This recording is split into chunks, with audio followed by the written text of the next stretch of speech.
Ces joyaux culturels dont les travaux sont déjà achevés va ouvrir ses portes au public dans les prochains jours. Ce jeudi 8 août 2024, la première ministre Judith Suminwa Tuluka a effectué une visite d'inspection de ces complexes culturels pour se rendre compte par elle-même de l'achèvement des travaux. Judith Suminwa Tuluka avait à ses côtés le ministre d'État, ministre des Infrastructures et Travaux publics, la ministre de l'Éducation nationale, le ministre de la Communication et Médias et la ministre de la Culture, Arts et Patrimoine. De la grande salle des spectacles de 2000 places avec une scène modulable aux chambres des hôtes, en passant par la salle de danse et des amphithéâtres de 800 et 300 places. La première ministre a visité tous les coins et recoins du centre culturel. Pour elle, il fallait s'assurer que l'édifice est prêt pour l'inauguration. Tout ça, c'est juste pour assurer qu'on puisse vraiment aller vers la promotion de la culture de l'art, mais toute autre activité créatrice.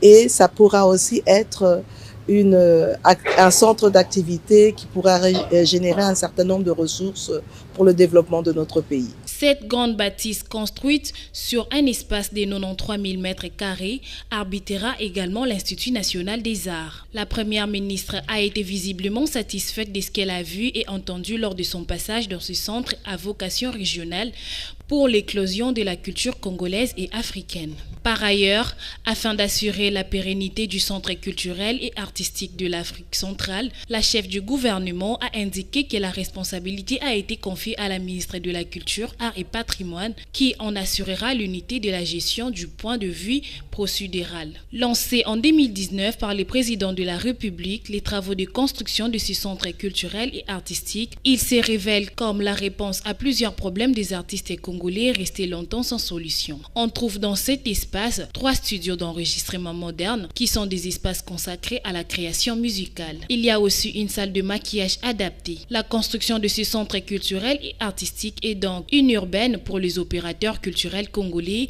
qui se plaignaient souvent du manque d'infrastructures culturelles.